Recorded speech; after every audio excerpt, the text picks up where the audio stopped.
The huntmaster's 4 eyes studied Elena through the transparent wall. Its chitinous plates clicked with anticipation, each movement producing a sound like scissors on bone. "You understand, human. You are lesson, prey for young ones." Its translator rendered the words in guttural English, each syllable deliberate. Elena met its gaze steadily, her hands bound by cable restraints but her posture relaxed, almost bored. "I understand you've made a terrible mistake." The hunt-master's mandibles spread wide in what might have been amusement. Its breath smelled of copper and ozone. "Mistake? We are Spurti, apex predators of 7 conquered worlds, hunters without equal. You, soft thing of water and fragile bone, our gift to teach younglings the sacred art of the kill." "The M4, Elena said quietly, nodding toward the weapon placed carefully on the table between them. "Why give it to me?"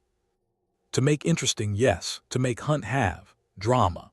It gestured with a bladed limb, serrated edges catching the harsh lights. 30 rounds will not save you but will teach younglings caution, will teach them that prey sometimes has teeth." The hunt master leaned closer, its breath fogging the barrier. "Knife also, we are not without honor, sporting chance your kind calls it." "Sporting," Elena repeated softly. She almost smiled, and something in that expression made the hunt master pause. "You really don't know anything about humans, do you?" "We know prey when we see it. We know the smell of fear, the sound of dying." The hunt master activated the labyrinth entrance with a gesture, mechanisms grinding. "Now, little human, you run, you hide, you survive if you can. The younglings hunger for their first kill." Elena stood as the restraints released. She collected the M4, checked it with practiced efficiency, then holstered the knife. "I'll try to make it educational." The maze was ancient stone and deep shadow, lit by bioluminescent strips that cast everything in sickly green. The air was cold and smelled of mildew and old death. Elena moved silently through the corridors, boots making no sound, the M4 across her back untouched. She found a narrow junction where 3 passages met and settled into a crevice that would hide her completely. Then she waited with the patience of stone. The younglings came with the eagerness of children, their claws scraping stone, chittering excitedly to each other in their native tongue. They hadn't learned silence yet, hadn't learned that the loudest hunter is the dead hunter. Elena pressed herself deeper into shadow as the first passed within arm's reach. She moved like water, like wind, like death. The blade found the soft joint between head and thorax, the weak point every Spurti had.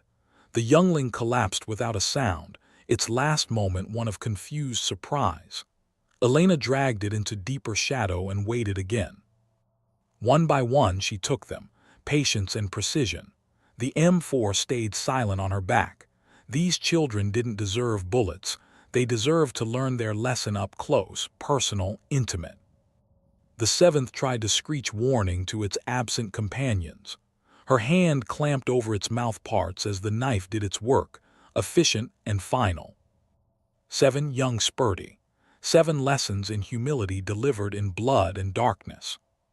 Through the observation dome, the adult hunters watched in stunned, mounting horror.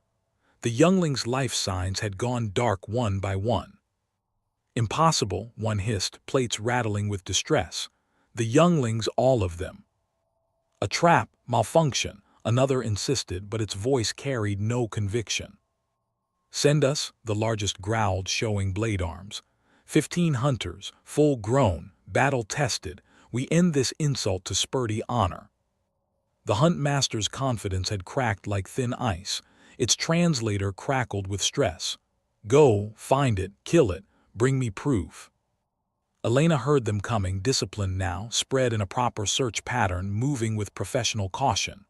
These weren't children. These were predators who'd earned their kills. She'd found a choke point, a corridor that narrowed before opening to a junction, perfect terrain for an ambush. She unslung the M4 for the first time, checked the chamber with a quiet click, flicked off the safety, and waited in perfect stillness. When they funneled through the narrow section, thinking themselves careful, She gave them exactly 7 seconds of precisely aimed hell. 7 shots, 7 bodies, each bullet placed exactly where it needed to be. The M4's bark echoed through stone corridors like thunder, and suddenly the professional hunters understood with dawning horror. They weren't hunting. They were in a kill box. They were the prey. The remaining 8 scattered in panic, all training forgotten, fleeing like the prey they'd become. Elena pursued with calm determination. She used the maze against them, used their own hunting instincts. When they stalked, she became the stalker. When they tried to ambush, she was already gone, circling behind. When they fled, she became inevitable as nightfall. The knife drank deep again and again, each kill silent, each kill perfect. "Retreat," the hunt master commanded, voice breaking with fear. "Seal the labyrinth, seal it now, evacuate the facility." But Elena was already there, moving through the shadows like death itself, like humanity's ancient gift made manifest. She'd learned their patterns in those long minutes, their tells, the way they favored their right side when wounded, how they always looked up but never down. One by one, they fell to knife and shadow and the patient art of human warfare. Until only one remained. A hunter pressed against the exit door, its weapons abandoned on the blood-slick floor, its breath coming in terrified, ragged gasps. Elena emerged from the darkness, knife red to the hilt, the M4 still across her back with 23 rounds unfired. "Please," the Spurdy wheezed, its proud voice reduced to begging. Its translator crackled with damage and fear. "Please, we did not know, we could not have known." "No," Elena said softly, almost gently. "You didn't." She moved closer with measured steps, and the alien flinched away like a beaten thing. "Do you want to know what your real mistake was?" The Spurdy could only stare with all 4 eyes wide. "You gave me 30 rounds, Elena said, tapping the magazine still loaded in the M4. 30. Do you know what a trained human soldier can do with 30 rounds and proper motivation? Do you know what we're capable of when you threaten us, hunt us, treat us like prey?" She shook her head slowly. 23 rounds left. I could have killed everyone in this facility, guards, observers, your precious hunt master. Everyone. "We thought prey, you seemed so soft, so weak." "Humans aren't prey. We never were."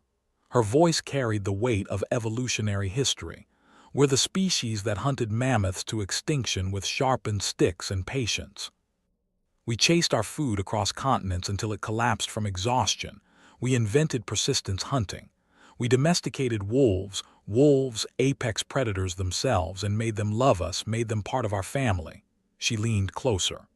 "We've been killing since we learned to stand upright. Killing is what we do best. You gave an apex predator military weapons and called it sport, called it a lesson."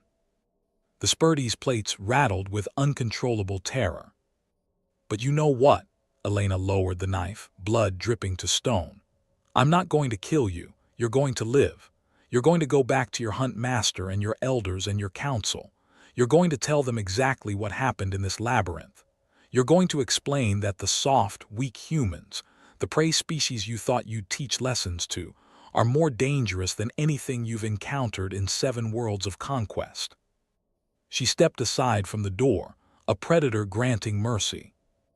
"Go, run, and pray to whatever gods you have that humanity never learns what you tried to do here. Pray we never decide to return the favor." The Spurdy survivor's testimony became legend and warning. The creature could barely speak for 3 days, and when it did, its words changed everything. Within a solar cycle, the species council passed the forbidden decree in unanimous terror. Humanity was to be marked as apex forbidden, never to be contacted, never to be provoked, never to be approached. Ships were ordered to alter course if human vessels appeared. Colonies were to be abandoned if humans colonized nearby. The younglings were taught a new lesson in their education chambers. Some prey, when cornered, reveal themselves to be the hunter all along. Some species wear the mask of civilization over something far more primal and deadly. And in the darkness of the galaxy, humanity continued onward, spreading to new worlds, unaware they'd been tested and found absolutely terrifying, unaware that an entire species now spoke their name only in whispers. The Spurdy would never make that mistake again. None of them would.